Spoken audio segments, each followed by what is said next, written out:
அனைவருக்கும் வணக்கம். இயற்கை மருத்துவத்தில் இரும்புச்சத்து உணவுக்கு அடுத்தபடியாக நாம் பார்க்க இருக்கும் உணவு கால்சியம் உணவு.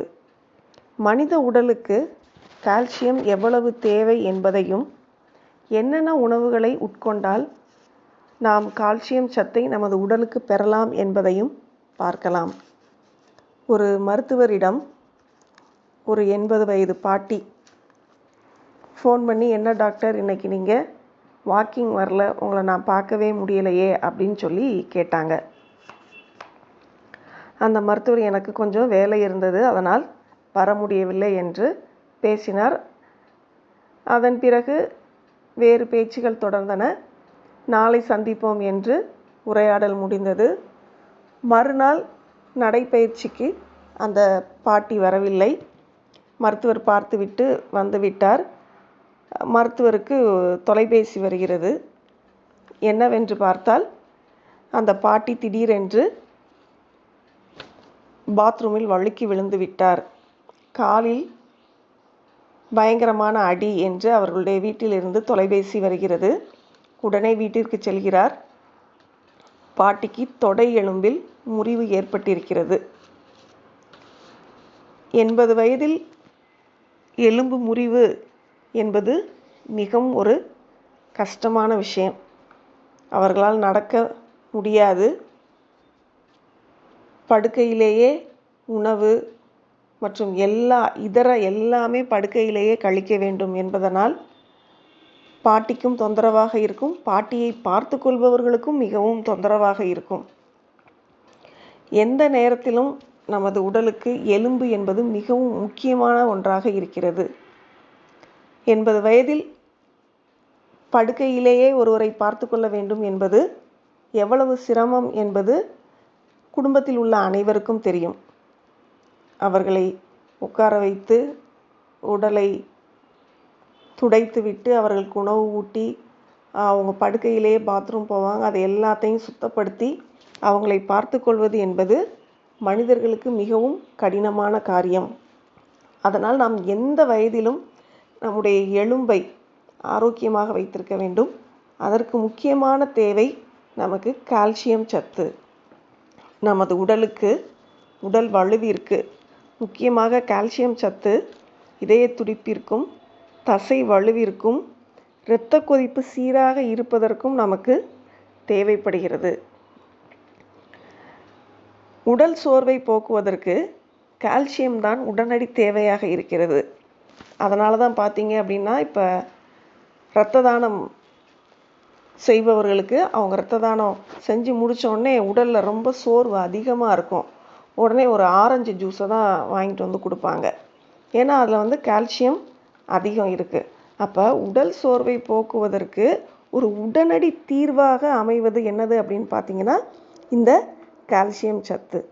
மேலும் அதிகமாக மருந்து மாத்திரைகள் எடுத்துக்கொள்பவர்கள், பெரியவர்களானாலும் சரி சிறியவர்களானாலும் சரி, ஏதாவது ஒரு நோய் அதிகப்படியான மருந்து மாத்திரைகளை எடுத்துக்கொள்பவர்களும், அதிலும் முக்கியமாக இந்த ஸ்டிராய்டு மருந்து சாப்பிடுபவர்களுக்கு கால்சியம் அதிகமாக தேவைப்படுகிறது. அதனால் நம்ம ஒரு குறிப்பிட்ட வயசுக்கு மேலே கால்சியம் சத்து உள்ள உணவுகளை மட்டும் சாப்பிட்டா போதும், சின்ன வயசில் சாப்பிட வேண்டாம் அப்படின்னு நினைக்கக்கூடாது. இளம் வயதிலேயே கால்சியம் உணவுகளை நாம் அதிகமாக எடுத்துக்கொள்ள வேண்டும். அதே நேரம் தண்ணீரும் அதிகமாக குடிக்க வேண்டும். மனித உடலுக்கு சராசரியாக தினமும் 1.3 கிராம் கால்சியம் தேவைப்படுகிறது. இது எதில் இருக்குது அப்படின்னு பார்த்தீங்கன்னா, ஒரு கப் பீன்ஸ், ஒரு பழச்சாறு, மோர், பால், இது சாப்பிட்டா தினமும் இதையெல்லாம் சாப்பிட்டோம் அப்படின்னா நமக்கு தேவையான, நம்முடைய உடலுக்கு தேவையான அந்த கால்சியம் கிடைக்கிறது. கீரைகளில் பார்த்தீங்க அப்படின்னா, வெந்தயக்கீரை, முருங்கைக்கீரை, கொத்தமல்லி கீரை, முள்ளங்கி கீரை, பாலாக்கீரை, இவற்றிலெல்லாம் கால்சியம் சத்து அதிகமாக இருக்கிறது. அதே மாதிரி காய்கறிகளில் பார்த்தீங்கன்னா, காலிஃப்ளவர், கேரட், வெண்டைக்காய், வெங்காயம், இதில் எல்லாம் நிறைய கால்சியம் சத்து இருக்குது. பழங்களில் அத்திப்பழம், அதுவும் உலர்ந்த அத்திப்பழத்தை விட உலராத அத்திப்பழத்தில் பார்த்திங்கன்னா நிறைய கால்சியம் சத்து இருக்குது. அதே மாதிரி ஆரஞ்சு பழம், வாழைப்பழம், கொய்யாப்பழத்தில் கால்சியம் இருக்குது. இப்போ மாமிச உணவு அப்படின்னு எடுத்துக்கிட்டால் மீன்லையும் நண்டுலையும் அதிகமான கால்சியம் இருக்குது. அதுலேயும் முக்கியமாக நண்டினுடைய காலில் நிறைய கால்சியம் சத்து இருக்குது அப்படின்னு சொல்லுவாங்க உணவியலாளர்கள். ஆனால் உடம்பில் அலர்ஜி, ஒவ்வாமை இருப்பவர்கள், ஏதாவது சாப்பிட்டா நமக்கு உடலில் சேராததை சாப்பிட்டோம்னா உடம்பெல்லாம் அப்படி தடிப்பாக அரிக்க ஆரம்பிச்சிடும். அப்படி ஒவ்வாமை இருப்பவர்கள் மருத்துவரினுடைய ஆலோசனை பெற்று தான் நண்டெல்லாம் சாப்பிடணும். சேர்ந்துக்கிடுச்சுன்னா எந்த பிரச்சனையும் இல்லை. மீன் நண்டு நல்லாவே நம்ம எடுக்கலாம். ஏன்னா இரண்டுமே கடல் உணவு. அதனால் மற்ற மட்டன், சிக்கன் இதையெல்லாம் விட இந்த மீன் நண்டு உடலுக்கு மிக மிக நல்லது. அதிலும் இந்த கால்சியம் சத்து அதிகமாக இதில் இருக்கிறது. அது மட்டும் இல்லாமல் நம்ம சூரிய ஒளியில், காலையில் அந்த சூரிய ஒளியில் நின்னோம் அப்படின்னா எப்படி விட்டமின் டி நம்முடைய உடலுக்கு கிடைக்குதோ அதே மாதிரி ஒரு 15 நிமிடங்கள் நாம் சூரிய ஒளி நின்னோம்னா உடலுக்கு தேவையான கால்சியம் சத்தும் நமக்கு கிடைக்குது. இதையெல்லாம் செஞ்சுக்கிட்டு வந்தோம் அப்படின்னா நம்முடைய உடலுக்கு தேவையான கால்சியம் சத்து இருக்கும். நாம் எந்த நேரத்திலும் உடல் சோர்வு அடையாமல் இருப்போம். ஏன்னா இப்போலாம் இருக்கிற இதில் கொஞ்சம் தூரம் நடந்தோம் அப்படின்னாலே உடல் சோர்வு ஆயிடுது நமக்கு. கொரோனா இந்த நோய் தொற்று காலத்தில் நாம் அதிகமாக வீட்டை விட்டு வெளியே எங்கேயும் போகிறதில்ல. மனிதனுக்கு நடைப்பயணம் அப்படிங்கிறதே மிகவும் குறைந்து விட்டது.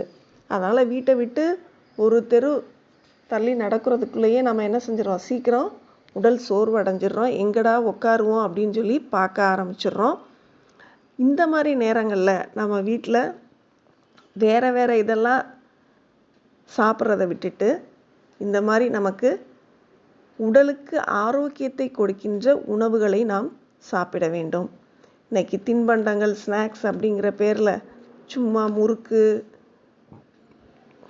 சிப்ஸு, பீஸா, பர்கர் அந்த மாதிரியான உணவுப் பொருட்களை நாம் எடுத்துக்கொள்ள வேண்டாம். ஏனென்றால் அது ஒபிசிட்டி, உடல் அந்த பருமன் நோய்க்கு தான் அடித்தளமாக அமைகிறது. இன்றைக்கு நிறைய குழந்தைகள் அந்த மாதிரியான ஒபிசிட்டி நோய்க்கு ஆளாகி வருகிறார்கள். நாம் அதை தவிர்க்க வேண்டும் என்றால் உடம்பிற்கு நல்ல ஆரோக்கியத்தை கொடுக்கக்கூடிய, உடலுக்கு வலிமையை தரக்கூடிய, உடலுக்கு சத்தை தரக்கூடிய கால்சியம் உணவுகளை நாம் உண்ண வேண்டும். அதுதான் ஏற்கனவே பார்த்தோம். பீன்ஸ், கீரைகளில் பார்த்திங்கன்னா வெந்தயக்கீரை, முருங்கைக்கீரை, கொத்தமல்லி கீரை, முள்ளங்கி கீரை, பாலாக்கீரை போன்ற கீரைகளில் பூரா கால்சியம் இருக்குது. காய்கறிகளில் காலிஃப்ளவர், கேரட், வெண்டைக்காய், வெங்காயம் போன்றவற்றில் கால்சியம் இருக்குது. பழங்களில் அத்திப்பழம், அதிலும் உலராத அத்திப்பழம்னு சொன்னேன். ஆரஞ்சு பழம், வாழைப்பழம், கொய்யாப்பழத்தில் கால்சியம் அதிகம் காணப்படுகிறது. கடல் உணவில் மீன்லையும் நண்டுலையும் அதிகமான கால்சியம் இருக்குது. போக தினசரி ஒரு வாழைப்பழம் சாப்பிட்டோம் என்றாலே நமக்கு கால்சியம் சத்து கிடைக்கும். அதனால தான் நம்முடைய பெரியவர்கள் அன்றைக்கு தினமும் இரவில் வாழைப்பழம்லாம் சாப்பிட்டு வந்தாங்க. அப்போ மனித உடலுக்கு ஒவ்வொரு தினசரி இத்தனை கிராம் கால்சியம் தேவை, இரும்பு சத்து தேவை, வேறு என்ன விட்டமின்கள் தேவை, புரோட்டீன்கள் தேவை அப்படிங்கிறது உணவியலாளர்கள் கூறி வைத்திருக்கிறார்கள். நாம் அதனை பின்பற்றி நமது உணவு முறையை வைத்து கொண்டோம் என்றால் நிச்சயம் நமது உடம்பை நாம் ஆரோக்கியமானதாக வைத்துக்கொள்ள முடியும். மனித உடல் என்றாலே எலும்பு மிகவும் வலுவானதாக இருக்க வேண்டும்.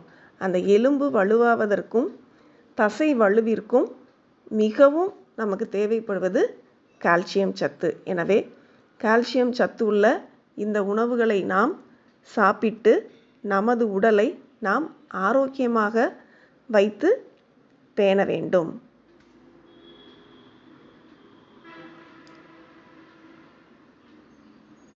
நன்றி.